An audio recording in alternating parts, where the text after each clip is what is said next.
अस्सलाम वालेकुम ख़वातीन हज़रात, सुबह बख़ैर। आज के मैं सुबह के समा को किसी शो का नाम नहीं दे सकती।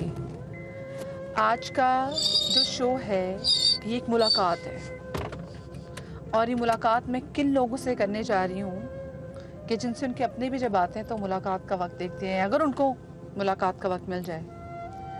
हमने अपने बचपन में सुना था कि वेस्ट में फैमिली की इक़्तिदार कोई नहीं है, फैमिली वैल्यूज़ नहीं इतनी होती।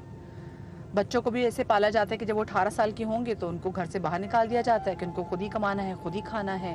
और जो वालिदैन भी फिर जब बूढ़े होते हैं तो वो बच्चे जो हैं वो उनको अपने पास रखते भी नहीं है, फिर उनके लिए ओल्ड होम्स होते हैं। और लोग भी अपनी ज़िंदगी ऐसे गुजारते हैं कि रिटायरमेंट प्लान्स लेते हैं कि अच्छा जब हम ओल्ड होम में जाएंगे तो वहाँ पर हमारी ज़िंदगी कैसे होगी। इसलिए आपने देखा होगा कि वेस्ट में बड़े ओल्ड होम्स मौजूद हैं। हमने अपने कभी वहमो गुमान में भी नहीं सोचा था कि वो ओल्ड होम्स पाकिस्तान में आएंगे। वो ओल्ड होम्स ऐसे इदारे ना सिर्फ पाकिस्तान में बनना शुरू हुए, बल्कि अब तो हम देख रहे हैं कि तवातुर से बन रहे हैं। और हमने आपकी कितनी मुलाकातें ऐसे लोगों से कराई हैं जिनके अपने प्यारे, अपनी सगी औलादें उनको ओल्ड होम्स में छोड़ के जाती हैं। मैं आपको लेके जा रही हूँ कैसे ओल्ड होम्स में जहाँ पर माएँ मौजूद हैं, और वो माएँ जिनके बच्चे भी जिंदा हैं। आप लोग सोच सकते हैं कि माँ जिसने हमें पाल पोस के इतना बड़ा किया, वो माँ जिसने हमें उंगली पकड़ के चलना सिखाया हो, वही माँ जब खुद चलना भूल जाए तो उसके बच्चे उसको ओल्ड होम में लेके चले जाएं। मैं इसीलिए आपको एक ऐसे ओल्ड होम में आज लेके जा रही हूँ जहाँ पर बहुत सारी माएँ मौजूद हैं। उन माँओं की स्टोरीज़ हम उन्हीं की ज़बानी जानेंगे। आ जाए मेरे साथ।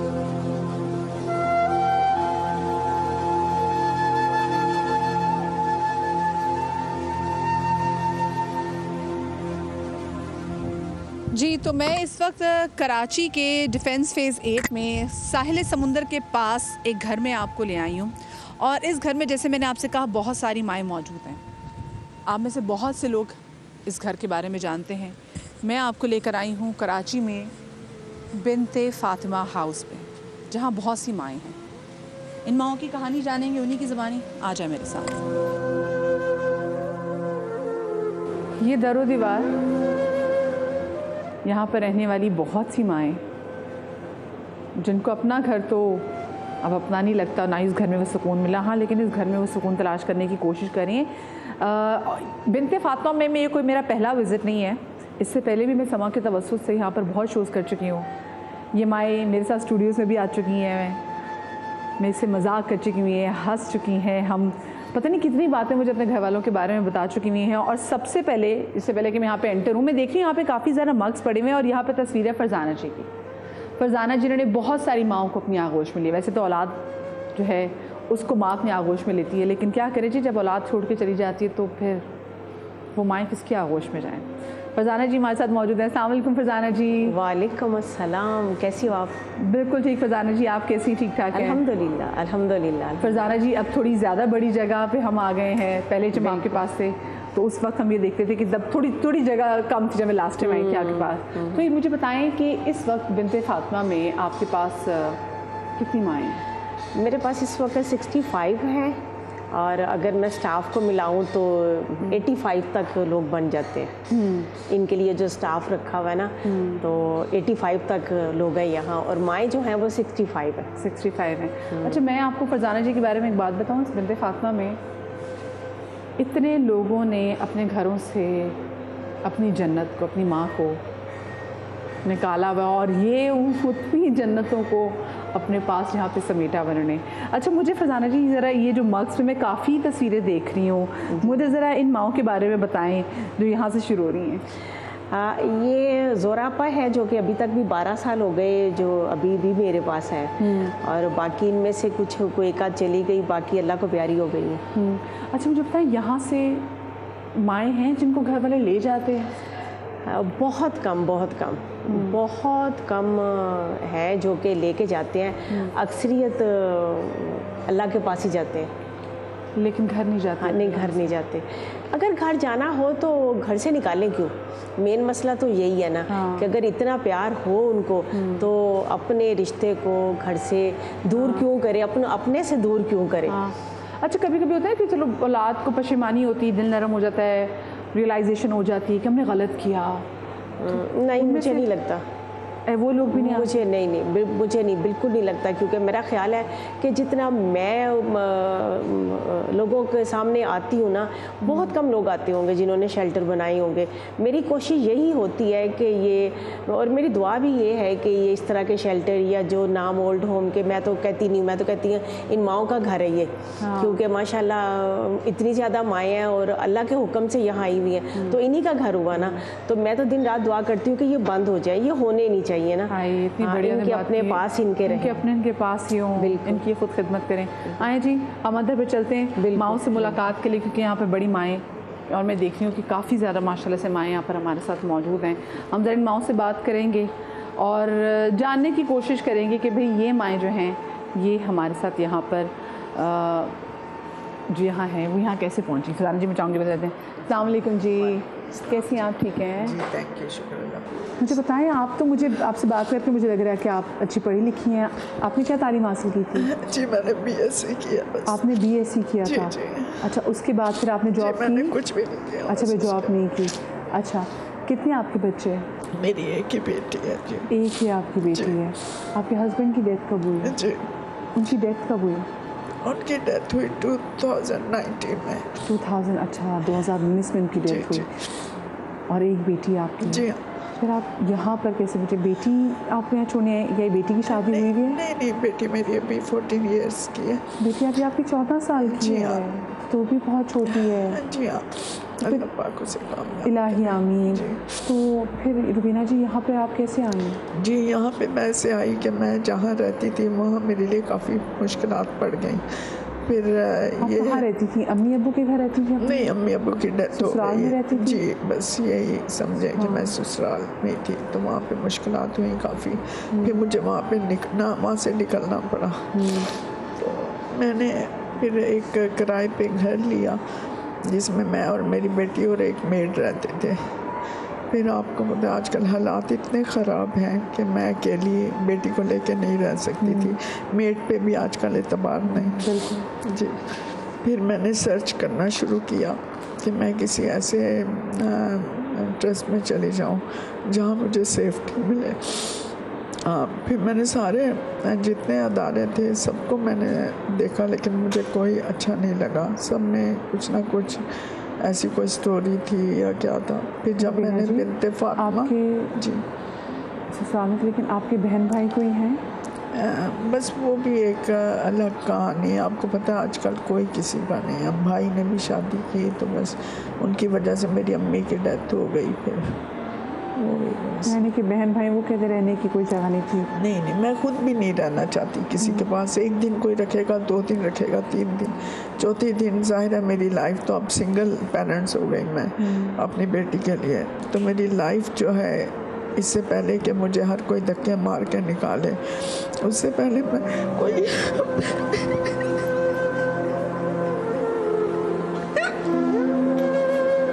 अच्छा, तो देखिए आप छत पे, आपकी बेटी कहाँ है ये मुझे बताएं। जी, वो हॉस्टल में है। अच्छा, वो हॉस्टल में? जी। ठीक है, वो हॉस्टल में पढ़ रही है? जी हाँ। और आप यहाँ पर हैं? जी हाँ, मैंने खुद आने का फैसला किया यहाँ पे। खुद आपने आना? जी, मुझे यहाँ पे बहुत सेफ्टी नज़र आई, बहुत ज़्यादा। मैंने जब सर्च किया तो मुझे सबसे अच्छा बिनते फातिमा नाम। आपके हाथ को क्या हुआ? जी, ये मेरा एक्सीडेंट हुआ था जब मेरे हस्बैंड जिंदा थे तब।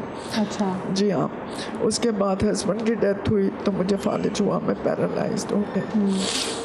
तो मुझे जैसी को तो वैसे कोई नहीं रखेगा। अब आप यहाँ पर हैं,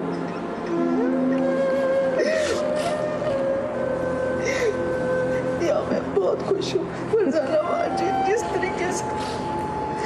देखो अल्लाह है ना, अल्लाह है संभालने वाला। रुबीना, कोई किसी को नहीं संभालता, अल्लाह संभालता है।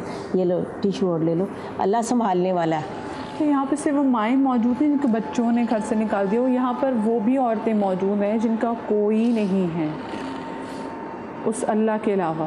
बच्ची इनकी छोटी और अकेली है औरत। और आपको यहाँ पे कितना अरसा हो गया है? जी, मुझे तकरीबन 2 साल होने वाले हैं। 2 साल आपको यहाँ पर होने वाले हैं। कभी आपके भाइयों ने वैसे भूल के सोचा हो कि हमारी बहन है? कभी नहीं, कोई नहीं। कभी भी नहीं आए? नहीं जी, कोई नहीं। जो बेटी है उसकी हॉस्टल की फ़ीस आप कैसे अफोर्ड कर रही हैं? बस अल्लाह देने वाला है। बच्ची आपकी पढ़ रही है? जी हाँ। वो क्या पढ़ रही बेटी आपकी? बेटी मेरी अभी 8 में है, 14 ईयर्स। 8 में हॉस्टल में? जी। तो वो आती है मिलने आपसे? जी आती है। वो आती है मिलने आपसे? जी जी। जब उसकी गर्मियों की छुट्टियाँ होती हैं तो वो फिर आपके पास आ जाती है इधर? नहीं, मैं जाती हूँ फिर रहने के लिए उसके पास। आप जाती हैं उसके पास रहने के लिए? छुट्टियाँ जब ख़त्म होती है तो वापस आ जाती हैं? जी, मैं थोड़े दिनों के लिए जाती हूँ, इसलिए कि फिर उसकी पढ़ाई, उसके इवेंट्स वगैरह जो वहाँ पे हो रहे होते हैं उसमें वो डिस्टर्ब हो जाती है, जिसकी वजह से फिर मैं उसके फ्यूचर की वजह से मैं यहाँ आई कि उसका फ्यूचर अच्छा हो जाए, ब्राइट हो जाए। तो बस क्या कहूँ। क्या चाहती हैं आपकी बेटी क्या बने? वो उसकी मर्जी है, जो वो डिसाइड करेगी आफ्टर द मैट्रिक। उसका तो बहुत होगा कि बस मैं कुछ बन जाऊँ, मैं अपनी अम्मी को अपने पास ले जाऊँ। वो तो कहती होगी अम्मी इंशाल्लाह मैं कुछ बन जाऊँ, मेरी जॉब हो जाए, फिर कर लूँगी फिर उसमें। जी हाँ, वो बिल्कुल जाहिर है, बेटी है, बच्ची है, बहुत लाडली और एक ही, तो उसके भी बहुत सारे बस अल्लाह पाक उसकी भी मुश्किलें आसान कर दे, परवरदिगार उसे कामयाब कर दे, उसका नसीब अच्छा कर दे, नेक सिरत फरमाबरदार बनाए। इलाही आमीन, इलाही आमीन, इलाही आमीन। देखिए माँ, वही मैं हमें ये लग रहा होता है कि ये जो ओल्ड होम्स होते हैं ना, यहाँ पर वही लोग ही आते हैं जो कि अपने जिनके बच्चों ने घर से निकाल दिया होता है, लेकिन ज़रूरी नहीं है। हमारी बहुत सारी ऐसी औरतें, वाकई हमारे जैसे मुआशरे में एक अकेली औरत का सर्वाइव करना बड़ा मुश्किल है, बहुत मुश्किल है। उन्होंने भी यहाँ पे आके पनाह ली हुई है। लेकिन मुझे ये बताएं फ़रजाना जी, वो ख़वातीन जो यहाँ पर, क्योंकि मैं यानी पहली दफ़ा थोड़ी आई हूँ तो कितनी दफ़ा आ चुकी है, मैंने यहाँ पे कितनी ख़वातीन को देखा हुआ है, उनमें से बहुत सी ऐसी जो जा चुकी हैं। मैं भी आई हूँ तो मेरी ना नज़रें हलीमा को ढूंढ रही थी कि हलीमा कहाँ है, क्योंकि हलीमा ने बहुत से लोग अगर जिनको भी याद ना हो तो हलीमा यहाँ पे रहती थी। शी वाज क्रिश्चियन, देन वो कन्वर्ट हुई, वो उम्रे पे जाना चाहती थी, उनका पासपोर्ट नहीं था बिकॉज वो पाकिस्तान में पैदा नहीं हुई थी, तो ब्रिटिशर थी वो, तो उनको पासपोर्ट के लिए हमने काम पूरा उन पे शो किया था, फिर वो उम्रे पे भी गई थी, वो हमारे शो में बड़ी जिंदा दिल थी। वो हलीमा कहाँ है? हलीमा की डेथ हो गई। और हलीमा की कब डेथ हुई? मुहर्रम में, 7वें मुहर्रम में उसकी डेथ हो गई थी। और ऐसा उसकी वजह से ऐसा एक सिलसिला चला कि हलीमा से स्टार्ट जो हुआ उम्रे का सिलसिला, और ये छठा काफिला है जो कि उम्रा पे जा रहा है, और ये हलीमा सदका जारिया छोड़ के गई।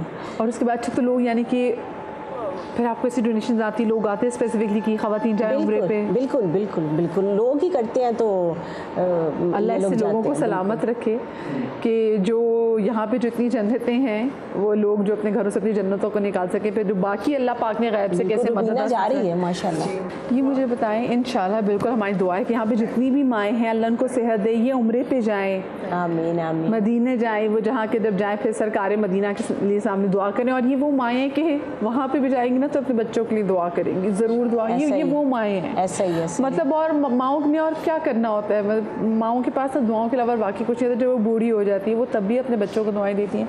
वो मुझे बताएं, इनमें से कितनी माएँ ऐसी हैं फरजाना जी जिनके बच्चों से मिलने आते हैं? बहुत कम है, बहुत कम। मतलब कोई तादाद में बता दें कि चले 12 माएँ हैं, 20 माएँ हैं, 25 माएँ के बच्चे आते हैं? कोई 1-2 ही होंगी जो कि जिनके। और यहाँ पे टोटल अभी कितनी माएँ हैं, ख़वातीन हैं? मेरे पास 64 है। 64 माओं से सिर्फ कुछ बच्चे हैं? हाँ, कोई 1-2 ही होंगी जिनके जिंदा हैं इनके बच्चे? कभी सबके जिंदा है, सबके बच्चे जिंदा हैं। हाँ, और सबके वारिस हैं।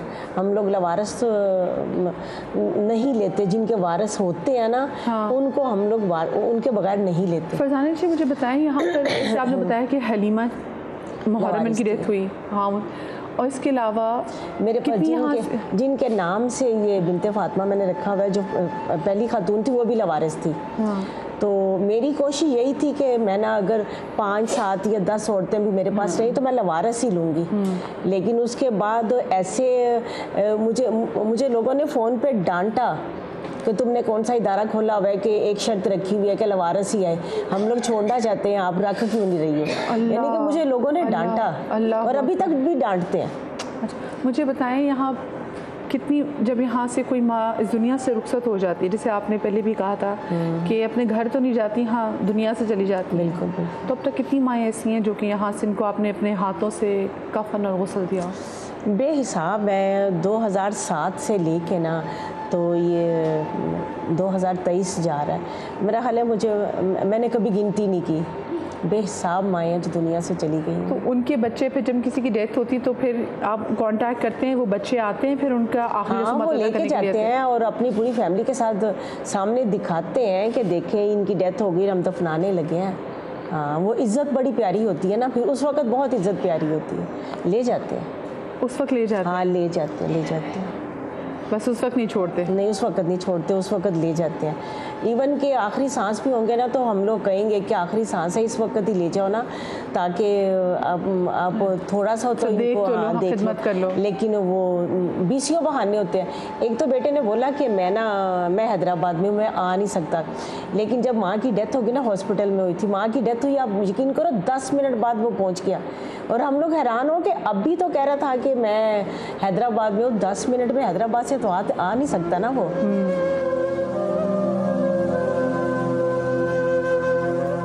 अस्सलामुअलैकुम जी, क्या नाम है आपका? थोड़ा करीब जी। फरीदा नाम है। अच्छा फरीदा जी, आप मुझे बताएं कि आप बिनते फातिमा कैसे पहुंची?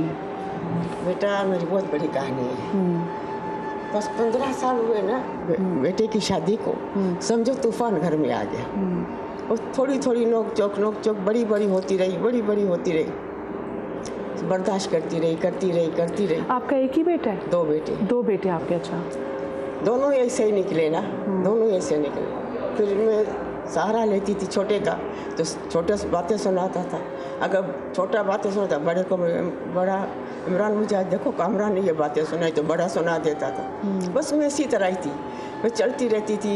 कभी खाना दिया, कभी नहीं दिया, कभी कपड़े तो देने का सवाल ही नहीं पैदा होता। मैं अपनी खुद मेहनत करती, सिलाई करती थी। मैं सिलाई से अपने कपड़े वपड़े सब बनाती थी, बेटियाँ देती थी, थोड़ा बहुत मदद कर। आपके कितने बच्चे हैं वैसे? मेरे 8 बच्चे। आपके माशाल्लाह से 8 बच्चे हैं? 6 बेटियाँ हैं, 2 बेटे। 6 बेटियाँ 2 बेटे। मैं अपनी मेहनत से बेटे तो लोग बड़ी वो दुआएं मांग के हासिल करते हैं कि अल्लाह मियाँ हमें औलाद नरीना दे, हमारी नस्ल चले, हमारा बुढ़ापा सब आ जाएगा। बेटियाँ तो अगलों के घर भी आके चली जाएंगी, तो बेटों नहीं हमें। हाँ, तो बेटों नहीं पालना है। बेटों नहीं पालते, बेटे को माँ नहीं चाहिए। यहाँ तक मेरी बड़ी बहू तो मुझे बस उठे बैठे। आपकी गैरों में थी? अपनों से थी? बड़ी अपनी है, छोटी गैर है। तो वो अपनी क्या बहन की बेटी, भाई की बेटी या खानदान में? जेठ की पोती है। अच्छा, जेठ की पोती। हाँ। ठीक है, उसको आप ब्याह के लेकर आए।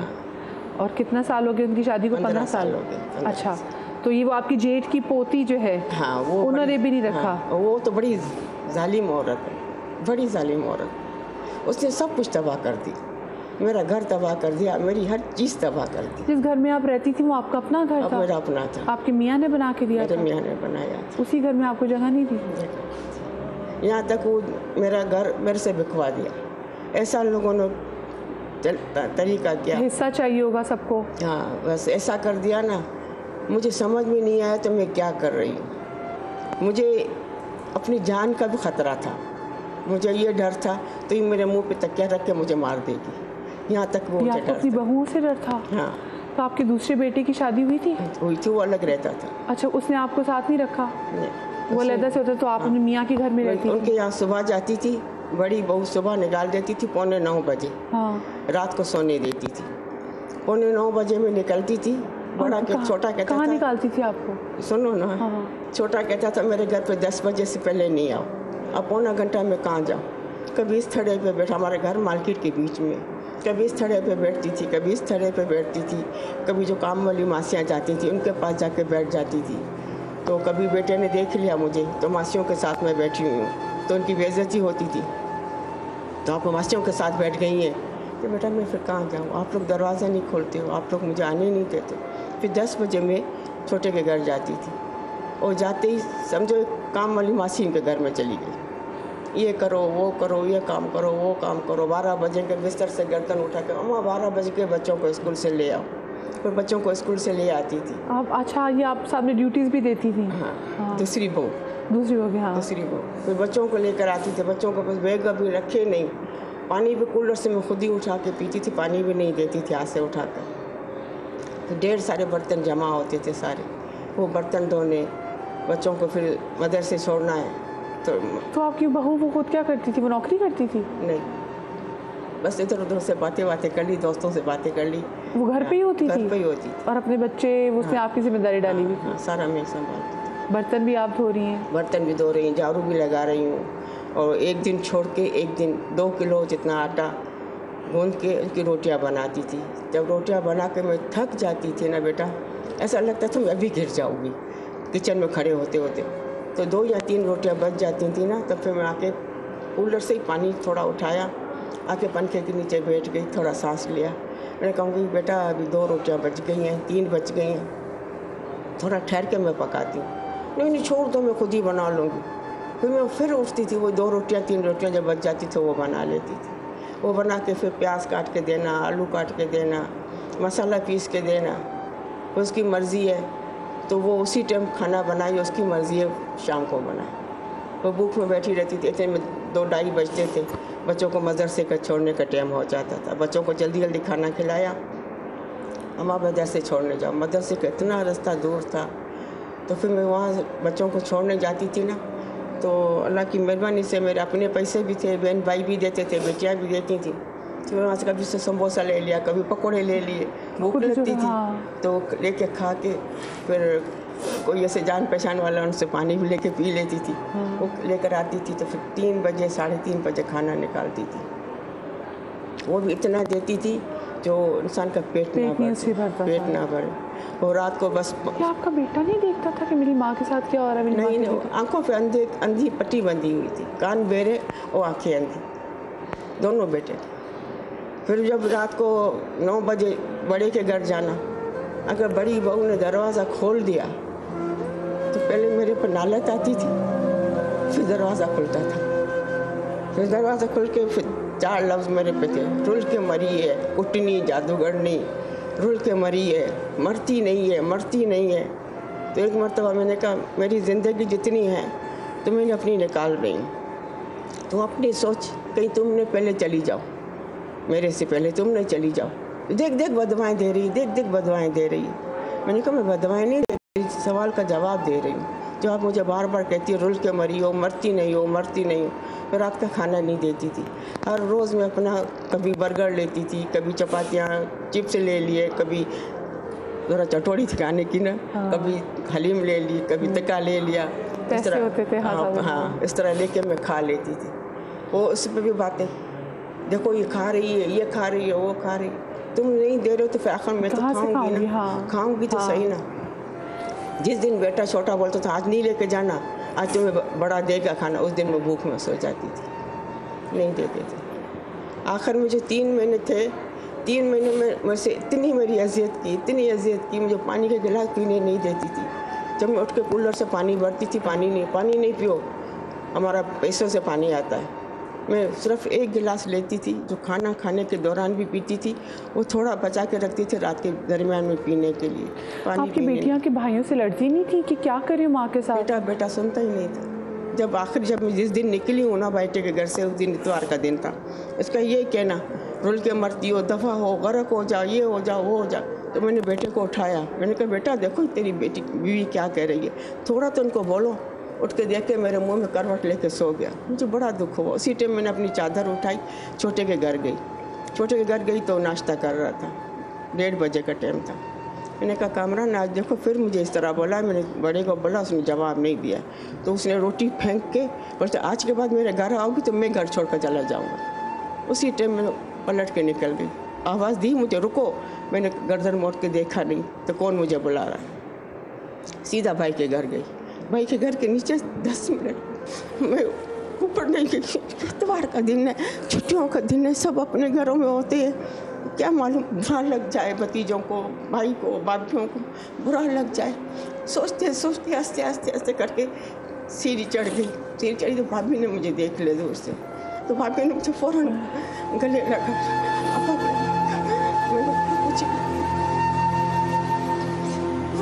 पूरा दिन के घर बैठी रही। भाई ने बोला नहीं जाओ अभी।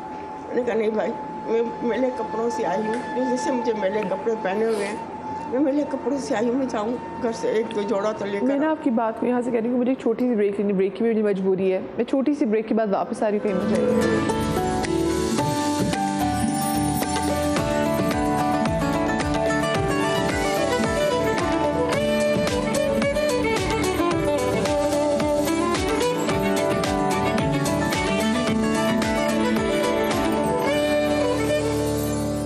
ब्रेक के बाद मैं आपको फिर से खुशामदीद कहती हूँ।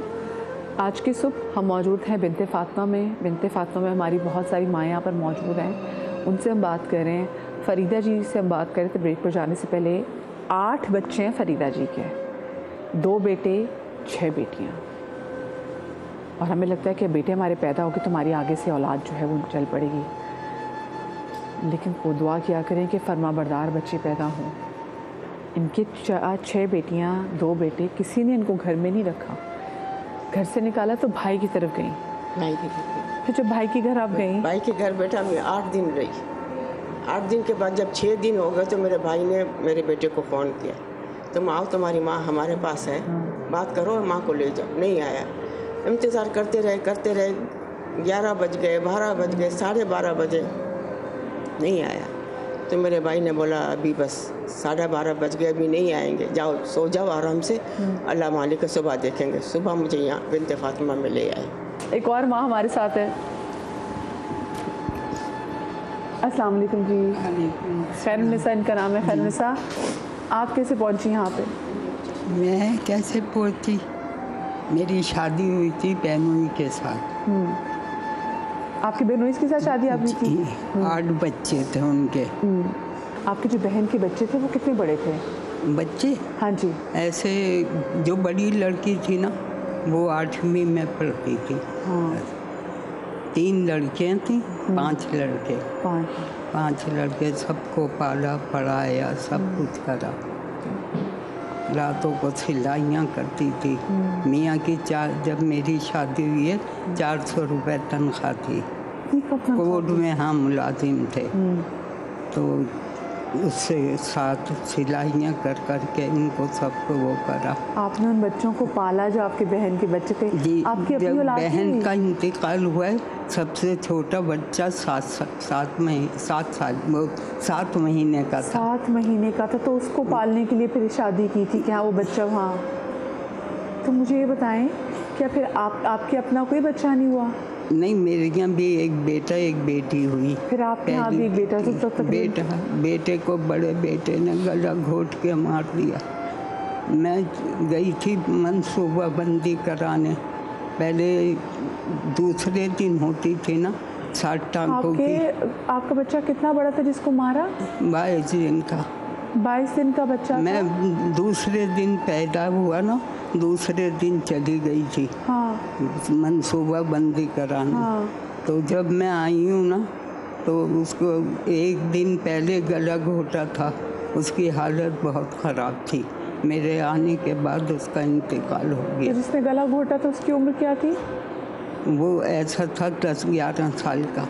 वो 10-11 साल का बच्चा था। उसने आगे उनने क्या हमारे बस तो पता नहीं क्या सोचा क्या नहीं सोचा। वो तो पुलिस को भी नहीं बताया होगा कि घर के बच्चे ने मारा।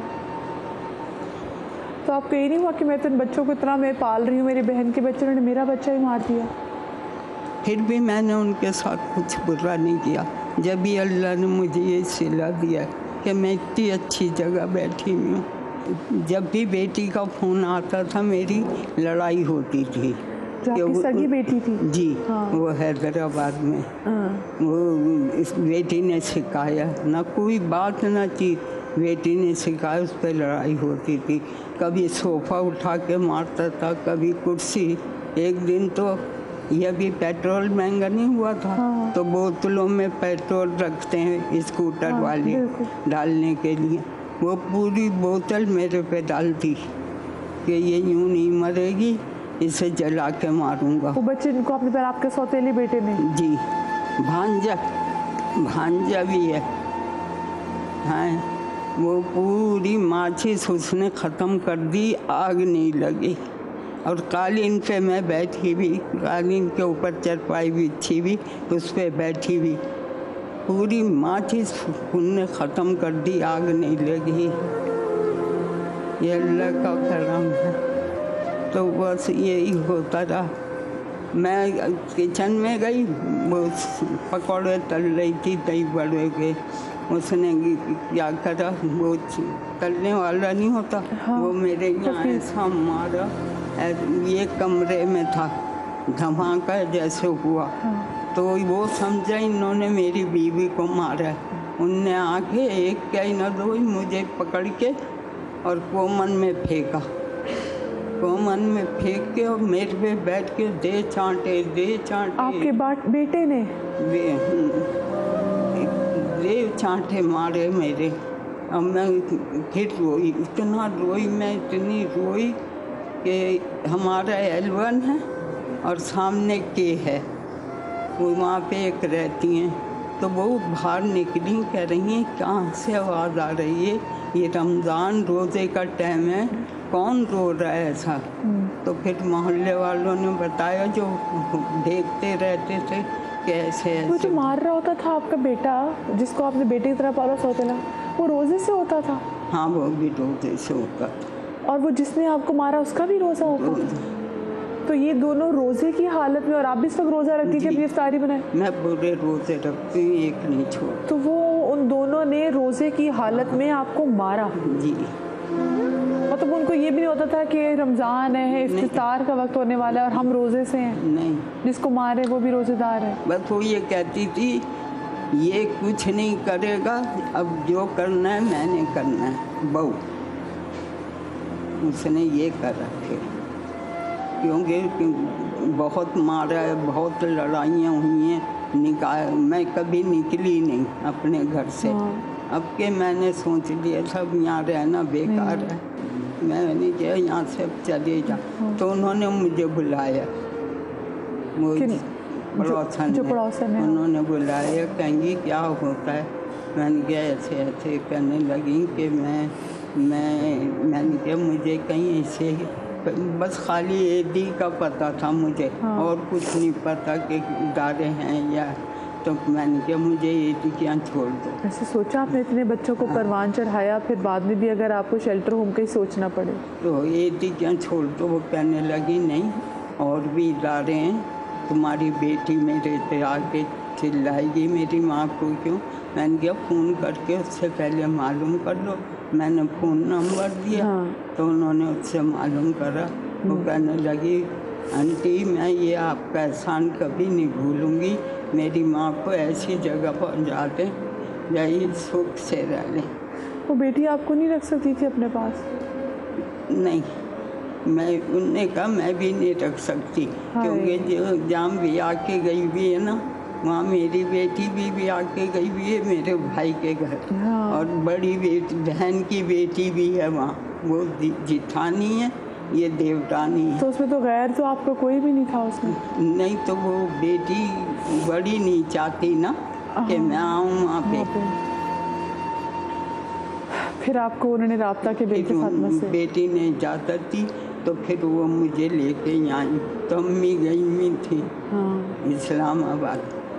तो फिर वो काशिफ भाई कहने लगे अम्मी गई हुई हैं, जब वो आ जाएंगी तो आप वो, तो फिर हम क्या के गए थे कि ईद के बाद आएंगे, हम रमज़ान में आए थे।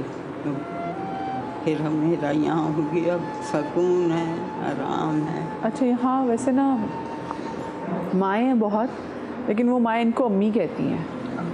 बस ये अल्लाह ने अम्मी क्यों कहती हैं? और जब ये यहाँ पर आई थी इनकी हालत क्या थी? और बहुत सारी यहाँ पर और माएँ हैं, और यकीन माने सब अच्छे घरों से हैं।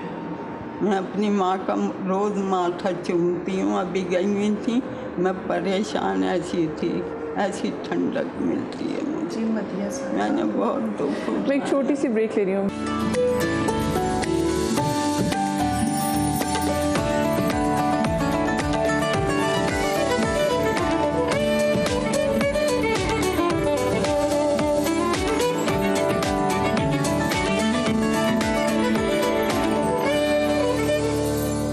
ब्रेक के बाद एक बार फिर से खुशामदीद। खैरुन्निसा जी से मैं बात कर रही थी, जिनके बहन के 8 बच्चों को पालने के लिए इनके वालिद ने इनकी शादी इनके बहनोई से कर दी थी।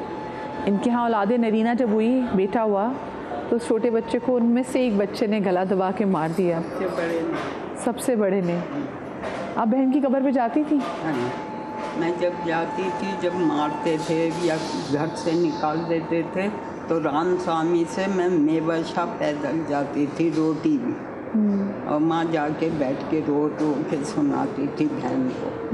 तो उसके बाद फिर मेरे बच्चे का इंतकाल हुआ तो मेरे अब्बा ने मना करा, बेटी अब नहीं जाना, क्योंकि अब मेरे अब्बा को पता थी कि ये वहीं जाती है अपना दुख कहने।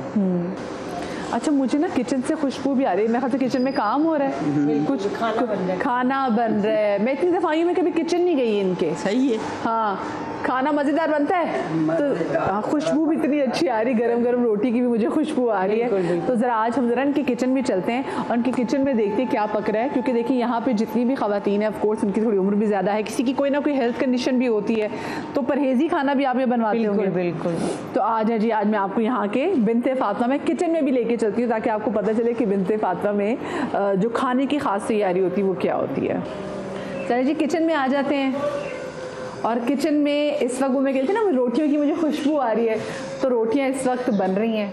मुझे बताएं कि इस किचन में कितने लोगों का खाना बनता है?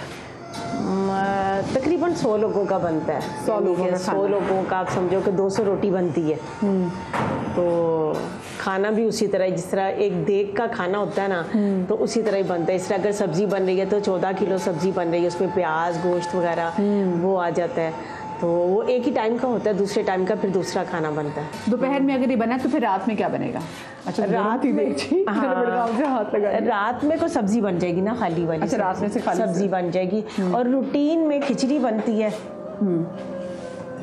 अच्छा, जिससे कुछ के दांत वगैरह ऐसे प्रॉब्लम हो, बिल्कुल रूटीन में खिचड़ी बनती है। अच्छा, खिचड़ी तो यानी कि रोज बनती ही रूटीन में बनती है, रूटीन में बनती है खिचड़ी।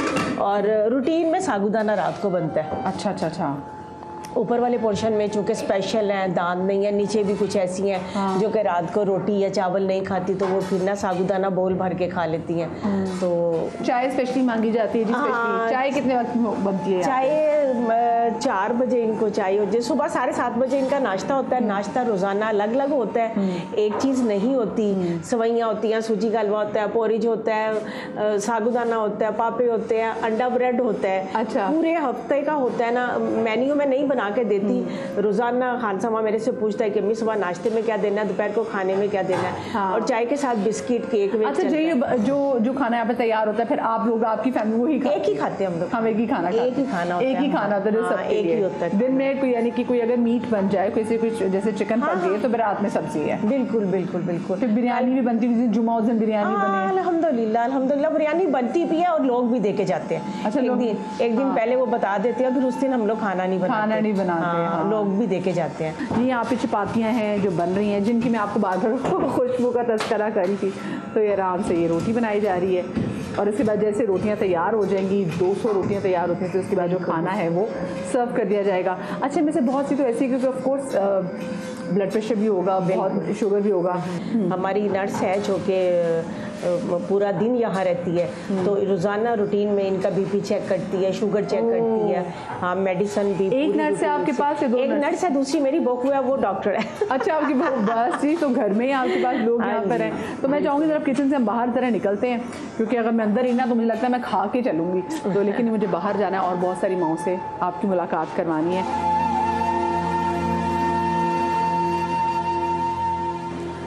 फरहाना जी मेरे साथ मौजूद है। मैं फरहाना जी से भी पूछूंगी कि उनकी ज़िंदगी में ऐसा क्या मोड़ आया कि उनको घर से निकलना पड़ा और फिर वो बिन्ते फातिमा तक पहुंची। अस्सलाम वालेकुम फरहाना जी। वालेकुम सलाम। फरहाना जी, आप बिन्ते फातिमा कैसे पहुंची? बस वो मेरे शौहर ने दूसरी शादी कर ली।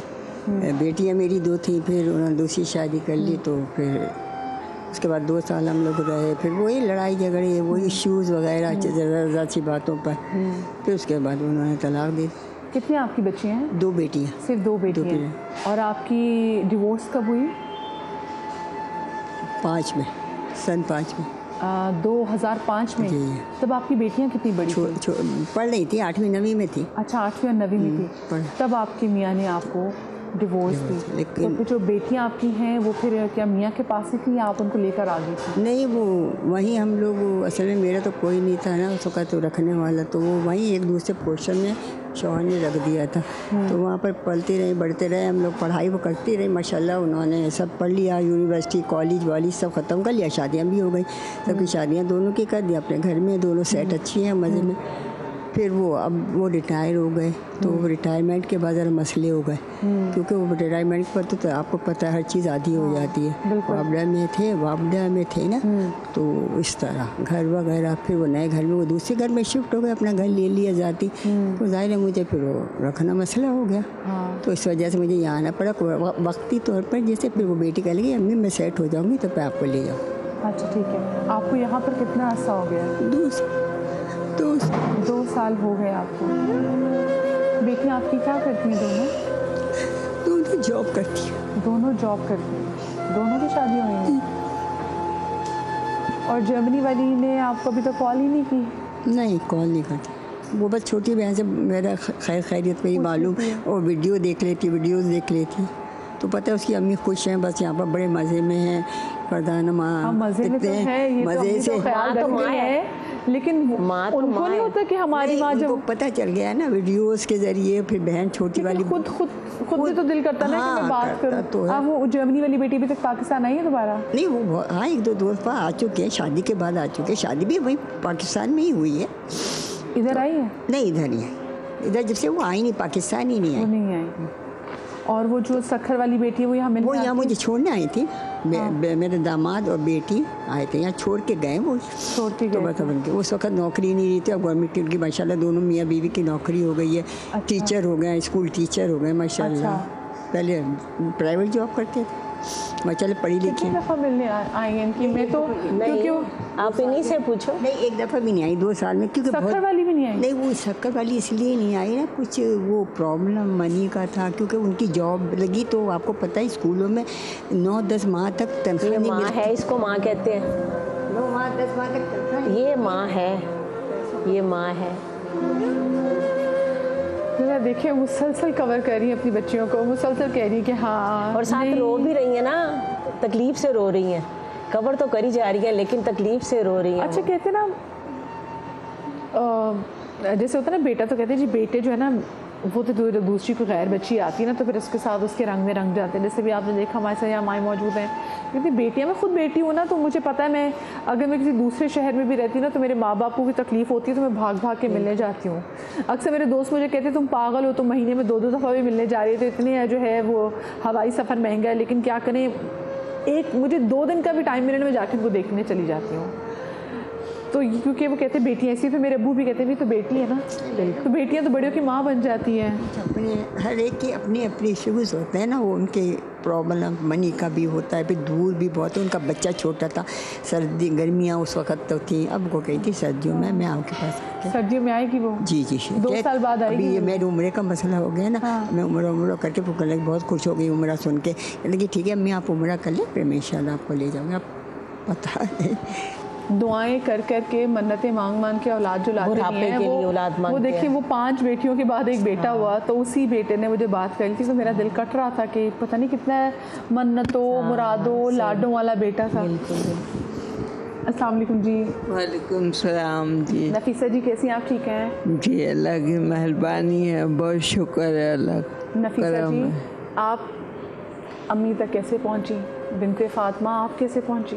जी, मैं पहले 2-3 साल पहले 4-5 रहकर चली गई थी।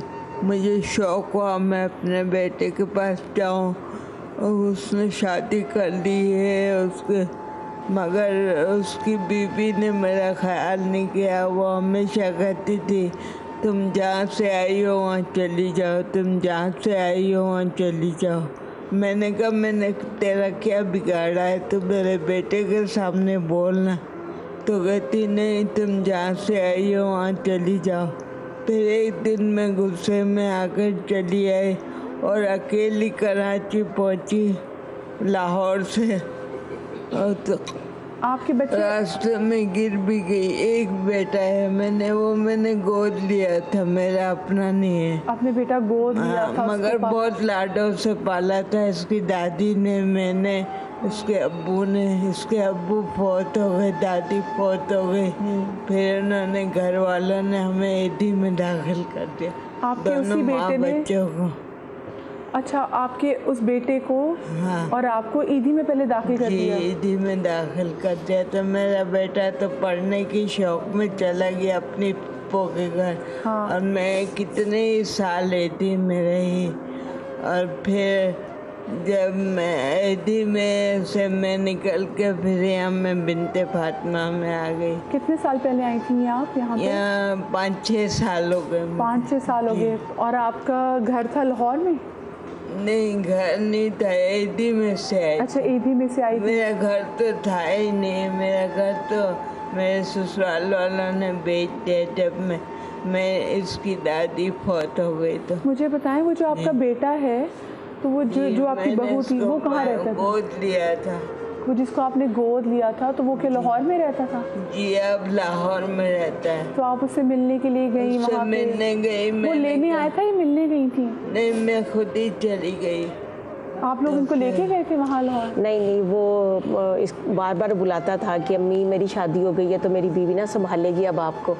तो इन्होंने भी कहा, सब ने मना किया कि नहीं जाओ, वो नहीं संभालेगा। तो कहने लगी नहीं मैंने जाना है बेटे के पास। तो चली गई। यहाँ से इसको हम लोगों ने छोड़ दिया था एयरपोर्ट पे ना, तो वहाँ से उसने रिसीव कर लिया। अच्छा, बेटा वहाँ पे लेने आया? हाँ, उसने रिसीव कर लिया और फिर बहुत ही बुरा हाल किया। नफीसा जी, आप उस बेटे के पास कितने अरसे रही? गिरते पड़ते वापस आ गई। इस बेचारी को काफ़ी चोटें भी लगी ना? बहुत चोटें आई। मुफ्त एयरलाइन में सफ़र किया तो लाइन वालों ने मुझे बिठा लिया। और लोगों ने खाना खुना दिया और मैं वहाँ बैठी रही। फिर यहाँ आकर कराची पहुँची। फिर ये बिनते फातिमा, ज़ाहिर पता तो नहीं चलता ना हमें कहाँ है। फिर बिनते फातिमा ढूंढते ढूंढते गाड़ी में बैठी। फिर मैं यहाँ आ गई। तो किसी वहाँ पे लोगों ने आपकी हेल्प की? एयरलाइन वालों ने भी फिर जी उनको मुफ्त सफर बहुत करा दिया? हेल्प की मेरी। बाद में फिर वो बेटे ने इल्ज़ाम लगा दिया कि आप ना चीज़ें चोरी करके ले गई हो। हाँ, ये भी साथ इल्ज़ाम लगाया इस पे। अभी मुझे आरज़ू है कि मेरा बेटा मेरे पास आ जाए और मुझसे मिल के चला जाए। मगर उसको अपनी बीवी प्यारी है। बीवी ने जो किया वो मान लिया। माँ की बातें नहीं सुनी। मैंने कहा, मैंने रेल में बैठे बैठे मैंने उससे फ़ोन किया। मैंने कहा मैं इतने ज़ोर से गिर गई हूँ दी। तो कह रहा है अच्छा हो आप गिर गए, आप इतनी चीज़ें लेके गई हैं। मैंने कहा मैंने अपने किराए के लिए तेरी बीवी का मोबाइल लिया और कुछ नहीं लिया। मगर फिर उसने मुझसे कभी बात नहीं की। कभी बात नहीं की? जी। अब वापस आए तो कितना टाइम हो गया यहाँ पे? अभी मुझे 2-3 महीने 3-4 महीने 3-4 आपको महीने हो गए वापस आए हुए। मगर अभी मेरी तबीयत सही नहीं है। हाथ पकड़ कर मुझे वॉशरूम ले जाते हैं, हाथ पकड़। मैं अपने आप में नहीं हूँ। जब आप घर से निकली वहाँ से तो आपके बेटे को पता था वापस जा रही हैं? नहीं, उसने नहीं आने देना था मुझे। अच्छा। और मैं कब तक रहती, उसके ताने बर्दाश्त करती मेरी बहू के। छोटी सी ब्रेक के बाद मिलते हैं हमारे साथ।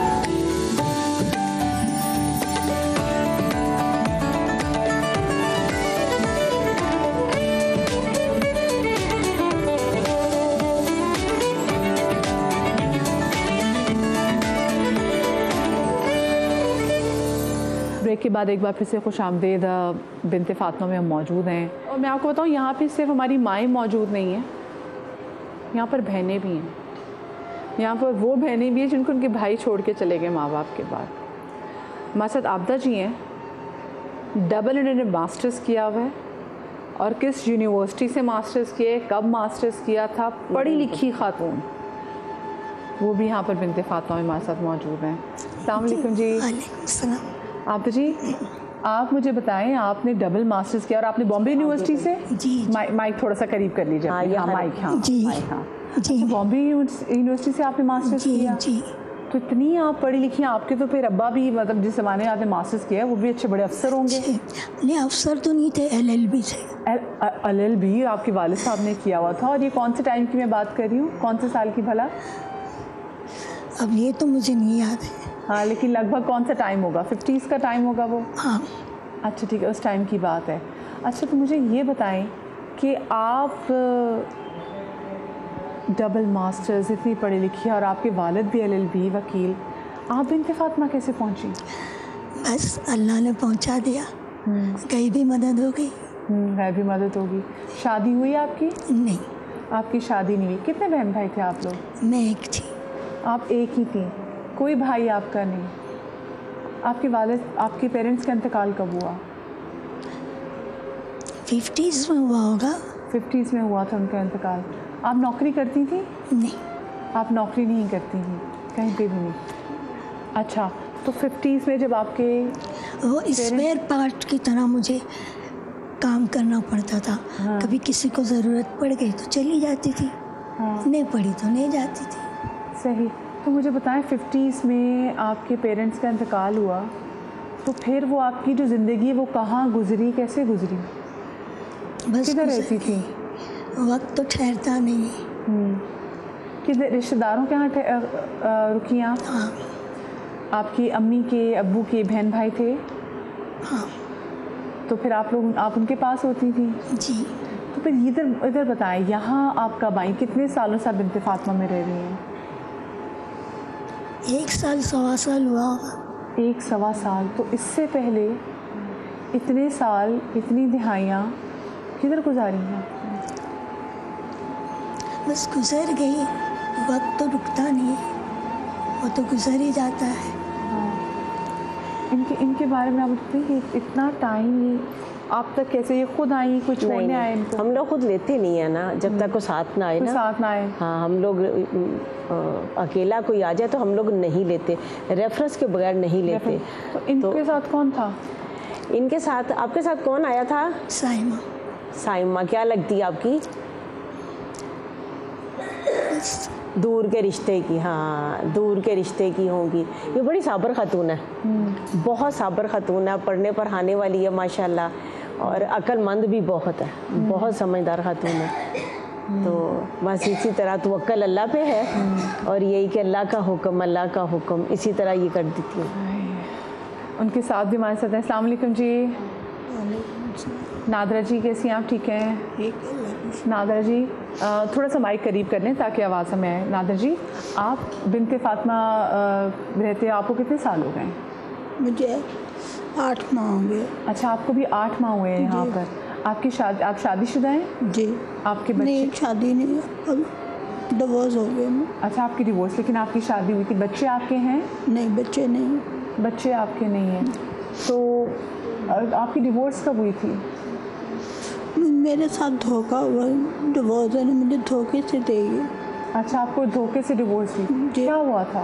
पहले मेरी इधर कराची शादी हुई, उधर मेरी 10 साल शादी रही। वो 10 साल मैंने एक कमरे में अकेले गुजारा। वो जिसने शादी करवाई वो खुद उससे सेट थी, मेरे शोहर के साथ ना खुद सेट थी। सिर्फ मुझे एक ना दिखाने के लिए उसने मुझे रखा हुआ था कि ये इसकी बीवी है। मैं अकेली अपने कमरे में रहती। आप कराची से ही आपका ताल्लुक है? जी। या किसी और शहर से आई थी? नहीं, कराची से ही है। अच्छा। तो मैं अपने कमरे में ही रहती थी, खाना पीना वो मुझे कमरे में ही देती थी, सारा दिन मुझसे काम लेती थी, सब कुछ लेती थी, सारा काम करती थी। सुबह फजर के टाइम उठती थी, रात इशा की नमाज़ पढ़ने के बाद में उसकी बेटी है ना, दोनों जॉब करती थी, सारा कपड़े धोने, बर्तन धोने, सब कुछ करती थी। उसके बाद माँ के बाद फिर वो बेटी के पीछे लग गया।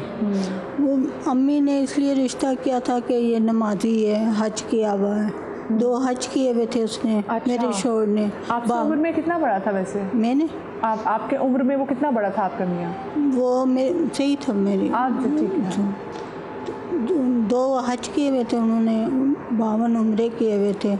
तो अम्मी कहने लगी नमाजी परहेज़ी है। मतलब मेरी बेटी के साथ ये नहीं पता था दिल का बहुत काला है। तो जब 52 उम्रे किए हुए थे? 52 उम्रे? 2 हज किए हुए। 2 हज। तो फिर जब अम्मी मेरी अम्मी को बोला इनको नहीं आने देना, 5 गलियों का फासला था। मैंने अपनी अम्मी को बोला अम्मी नहीं आओ, भाई की शादी हुई, नहीं जाना। मैं पहले भाई की शादी हुई, नहीं गई, 5 गलियों का फासला था। भेजा ही नहीं भाई की शादी पे? नहीं भेजा। सास ससुर वगैरह थे आपके कोई? वो ही थी, फुप्पो थी, वो फुप्पो लगती थी रिश्ते में। अच्छा। तो वो नहीं भेजने देती थी। तो इस तरह करके मैंने 10 साल गुजारे। 2 साल हो जाते थे, मैं अपनी अम्मी की शक्ल देखे, 5 गलियों का फासला था, मैं रोती थी दिन रात। पर मैंने 10 साल उस शौहर के साथ गुजारा। मैंने कहा मेरे साथ इसका नाम, फिर भी फिर उसकी बेटी बड़ी हुई, फिर उसके साथ सेट हो गया। फिर जो उसका अपना मकान था ना, मतलब पहले वो जिसने आपका रिश्ता कराया था, आप कहती हैं कि आपका मियाँ उससे सेट था, फिर उस जो औरत की बेटी थी उसके साथ भी सेट हो गया। जब मैं रोती थी, मेरे एक आंसू, मेरे जवानी के दिन थे, जब मेरे हंसने खेलने के दिन थे, तुमने एक टाइम मेरा तुमने ज़ाया किया। मेरे माँ बाप को मैंने छोड़ा, मैंने अपने बहन भाइयों को छोड़ा, मेरे वो किधर जाएंगे? आज वो औरत है ना, बिस्तर पे ना उसकी रीढ़ की हड्डी में कीड़े पड़े हुए हैं। अल्लाह अकबर। वो जो अल्लाह ताला ने मुफाती अमल दिखाया। जिसकी बेटी से फिर आपके मियाँ ने निकाह किया? नहीं किया, घर लेकिन उसके नाम किया। घर किया, वो फिर ले लिए। उसने क्या किया, रातों रात है ना, गली में एक लड़का रहता था, उसके साथ निकाह करके लाहौर भेज दिया। मुझे जैसे डिवोर्स दिया ना, मैं इसको डिवोर्स दूंगा तो मैं इससे शादी कर लूँगा। और वो किसी और लड़की से शादी करके भाग गई? वो किसी और लड़की, माँ ने की ही शादी। तो फिर है ना मुझे डिवोर्स दे दिया। फिर मैंने अम्मी को कहा कि मैंने शादी नहीं करनी।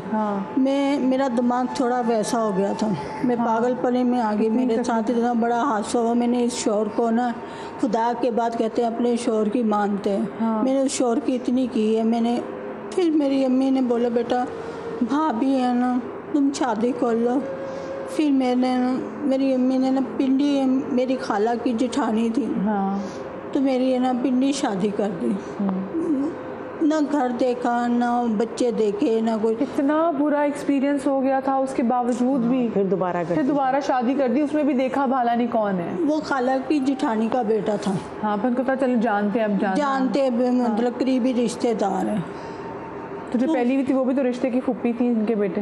वो रिश्ते की, वो हम लोगों की बिरादरी थी। हाँ। तो वहाँ जाके देखा, आगे देखा तो बच्चे जवान, शादीशुदा, उनके बच्चों की। आपको नहीं बताया था इसकी पहले शादी हुई है बंदे की? किसकी? नहीं पता था, उनकी वाइफ का इंतकाल हो गया था। बस ये नहीं पता था बच्चे हैं? बच्चों का भी पता था, ये नहीं पता आगे उनके भी बच्चे हैं। अच्छा कि अच्छा वो भी आगे बच्चों की भी शादी हुई? नहीं, पोता पोती थी। हाँ, हुई जो 12-13 साल की पोता पोती। अच्छा, अब मैं जब उनके सामने खड़ी होती थी तो सब लोग कहते थे ये तुम्हारे वालिद हैं, ये तुम्हारे वालिद हैं। अभी मेरे पास उनकी फ़ोटो कापी है शनाख्ती कार्ड पे, तो आप देखोगे ये आपने किससे शादी की। फिर भी मैंने उनके साथ ज़िंदगी गुजारी। अब वो बच्चे ना, वो मुझे अम्मी कहते थे, बड़ा बेटा ना 2 साल मुझसे छोटा था उम्र। अल्लाह। फिर भी मैंने ना अपने आप को ढाल लिया। 14 साल मैंने उनके साथ गुजारा। 14 साल के बाद मैंने अपने तबलीग में अपने अल्लाह की तरफ ज़हन लगा लिया, तबलीग में जाने लगी। अपने शौहर ने मुझे नहीं तंग किया। बच्चे वो गेम खेलते रहे मेरे साथ। अब है ना, फिर उसके बाद है ना, एक दिन ऐसा वो तो बेटी कहने लगी अब्बू ये दुकान है ना, मुझे दे दो, जो हमारा हिस्सा बनता है ना मुझे दे दो। तो उनके अब्बू ने बोला कि ना ये तुम्हारी अम्मी की है, अगर मुझे कुछ हो गया कम से कम है ना इनको खर्चा तो इनका चलता रहेगा, कौन इनका ख्याल रखेगा। बस वो बात उनको ऐसी लगी कि ये दुकान भी करेगा तो ये मकान भी इनके नाम कर देगा। उनकी तबीयत जैसे ख़राब हुई ना, बस उनको फ़िक्र लगे हमारे अब्बू मर जाएंगे और ये मकान भी दुकान भी इनके नाम कर देंगे। उन्होंने पता नहीं अपने वालिद को क्या खिलाया क्या नहीं खिलाया, तो वो बस बीमार हुए, उनको पेशाब की तकलीफ़ है। बड़े बेटे का नाम शहजाद, मैंने शहजाद अपने अब्बू को ले जाओ, इनकी तबीयत ज़्यादा ख़राब है। तो वो लेके गए ना, जाके ताया के घर में छुपा दिया। और मुझे कह रहे अब्बू को ना वो कोरोना हुआ। अब्बू को कोरोना हुआ, 4 दिन तक मुझे नहीं मिलने दिया। तो मैं कह रही मुझे अपने अब्बू के पास ले, मैंने मुझे दिखा तो दो। कह रहे अब्बू को मुझे बाहर से दिखा दो। हाँ। तो बड़ी दुल्हन ने क्या करा, पहले मेरा मोबाइल थोड़ा दबा दिया। हाँ। भाई इसका किसी से रास्ता ना हो। फिर 4 दिन के बाद मुझे मेरे जेठ के घर में मेरे मामू की बेटी थी। हाँ। तो उसके पास फ़ोन वो आई मेरे पास, कह रही कराची से फ़ोन आया, दादा को ना फालिज का अटैक हुआ मेरे वालिद को। हाँ। अब मैं अपने शौहर का उधर मुझे बुखार हो रहा, उधर मेरे वालिद का मुझे पता चला कि वो अस्पताल में है। पहले अम्मी का मुँह नहीं, अम्मी मुझे मिली नहीं, अम्मी का इंतकाल। अच्छा, उन्होंने आपको एक तरह से बताया कि आपके वालिद मतलब आप वालिद के पास गई हैं, तो पीछे से फिर उन्होंने क्या किया? उन्होंने बोला कि तुम्हारे वालिद का मतलब अस्पताल में फालिज का अटैक हुआ। हाँ। उनकी हालत बहुत ख़राब है। अब मैं शोहर का सोचूं या वालिद का सोचूं, कह रहे अब्बू ना, अब्बू को तो मिलने नहीं दे रहे, आप ऐसा करो 2-3 वो लोग कपड़े और है ना अब्बू से मिले और ना अब्बू इतने आ जाएंगे। कब तक आ जाएंगे? हाँ। मैंने 4 सूट बैग में डाले। मुझे इतनी होश नहीं कि कंबल लेना है या कुछ लेना, रास्ते में ओढ़ना, कुछ नहीं मुझे होश। बुखार मुझे इतना तेज़, बहुत ज़्यादा। मैं अपने वालिद के, मैंने क्या यहाँ तो मिलने नहीं दे रहे वो। तो वहाँ से उन लोगों ने मुझे बिठाया गाड़ी में बिठा के मैं इधर उठी। भाई ने मुझे यहाँ कराची उतारा। तो अब वालिद को देखा तो वालिद के ना सिर्फ बुखार हुआ हुआ था। इधर मैं वालिद को देखा तो मैंने दूसरे दिन मुझे बोले, मैंने कहा भाई मैंने पिंडी जाना है, मेरे शोहर ना अस्पताल में। अब मेरे भाई परेशान, यहाँ पर वीडियो भेज दी तलाक की, वीडियो के ज़रिए तलाक भेज दी। मेरे पैरों के नीचे से ज़मीन निकल गई, मेरे पैरों के नीचे से। मैं कहती मैं किधर जाऊँ, किधर क्या करूँ। मेरे साथ बेटा मैं तार पे मेरे कपड़े सूखे हुए, फ्रिज में मैं चाय बना रही थी, चाय भी चूल्हे पे, मैंने सब कुछ मैंने छोड़ा, सब कुछ इस तरह छोड़ के मैं सब कुछ भरा घर में इस तरह छोड़ के आगे सिर्फ 4 सूट में बैग में डाल के लेके आई। उसके बाद है ना फिर भाभी कह रही इसको या तो ये रहेगी या मैं रहूँगी, मैं नहीं रखूँ। मैं इस बात को आगे बढ़ाऊंगी, लेकिन मुझे छोटी सी ब्रेक लेनी है। छोटी सी ब्रेक के बाद मिलते हैं हमारे साथ।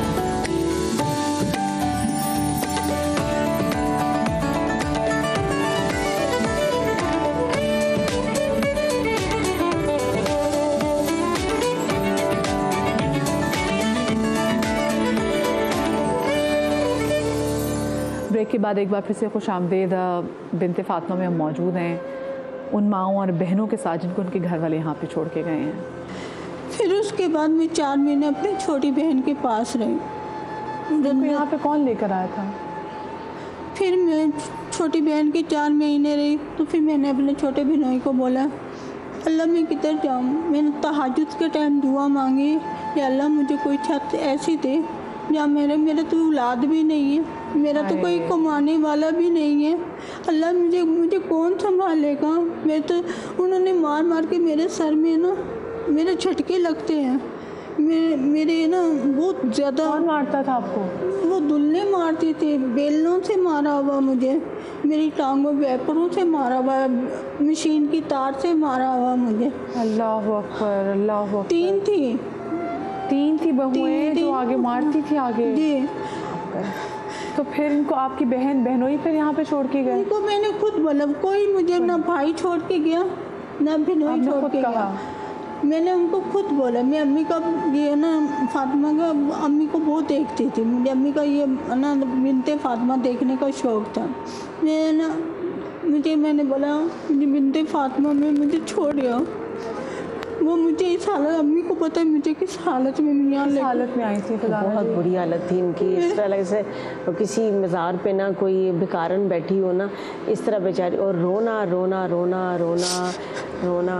लेकिन ये मदीहा एक तो बात है ना कि बिनते फातिमा बनने से इस तरह की बुढ़ापे में माएँ जो इज़्ज़त वाली छत मांगती है, अल्हम्दुलिल्लाह अल्लाह पाक ने वो छत इन माओं के लिए बनाई कि कोई माँ ना मौत ना मांगे कि या अल्लाह मौत दे, या अल्लाह मौत दे। अल्हम्दुलिल्लाह अल्लाह का बड़ा एहसान, बड़ा शुक्र है। और जो जो लोग इन माओं को पाल रहे हैं, इन माओं की जिम्मेदारी उठाते हैं, अल्लाह पाक उनको भी दुगना दे। इनको कम से कम ये मान तो है, रुबीना रो नहीं रुबीना, इतना तो मान है ना कि एक इज्जत वाली छत है जहाँ हम लोग इबादत कर सकते हैं सुकून से, सुकून वाला घर से है, नमाज पढ़ सकते हैं, सुकून से बैठ सकते हैं। अब अगर ये चली गई नफीसा, इसने तो अपने बेटे को मौका दिया ना खिदमत करने का कि चलो मैं चली जाती हूँ, लेकिन उसने ऐसा हशर किया कि बेचारी गिरती पड़ती ये यहाँ तक पहुँची, क्योंकि इसको पता था कि एक घर है जहाँ मैं सुकून से रह सकती हूँ मैं दोबारा से। अच्छा, मैं फिर बात जब यहाँ करती हूँ मुझे मैं सिसकियों की आवाज़ें आने लग जाती हैं। मैं कुछ माओं से बात करती हूँ, कुछ माएँ जो पीछे बैठी होती हैं वो भी रोने लग जाती हैं। लेकिन देखिए ये कैसी छत यहाँ पर ख़वातीन के पास मौजूद है। अच्छा, एक और चीज़ जो सबसे अच्छी बात यहाँ पर मैंने कहीं नहीं देखी, यहाँ पे जो ख़वातीन हैं वो हर साल इनको उम्रे पे लेके जाती हैं। अभी ये जा रही, इतनी सब खुश है, इंतज़ार करिए। अच्छा, कितनी ख़वातीन, ये सिलसिला आपने कब से शुरू किया उम्रे का? जैसे आपने हलीमा की वजह से हुआ था, चूँकि हलीमा बहुत रोया करती थी कि वह मुसलमान हो गई हैं तो मैंने अल्लाह का घर देखना है ना जाके। तो फिर उसी से जब हम लोगों ने हलीमा के खुशी के लिए मिलाद करवाया तो उस मिलाद को देख के तो दूसरी औरतें कहें क्या हम भी कभी जाएंगे, और इस तरह करके ये सिलसिला शुरू हो गया। तो फिर हर साल हम लोग लेके जाते हैं इनको ना। अभी छठा काफिला जा रहा, 15 ख़वातीन जा रही हैं, 15 छठा काफिला जा रहा है माशाल्लाह। 15 जा रही हैं, इस्लामाबाद से 4 जा रही हैं, 2 लाहौर से जा रही हैं और बाकी माशाल्लाह यहाँ से जा रही हैं। बताएं, अब तो आजकल के ज़माने में उम्रा भी इतना महंगा हो गया है, तो फिर ये जो एक एक खातून जा रही हैं जो आपके साथ, एक एक माँ बहन जो जा रही हैं, इन पे कितना फिर खर्चा आता है?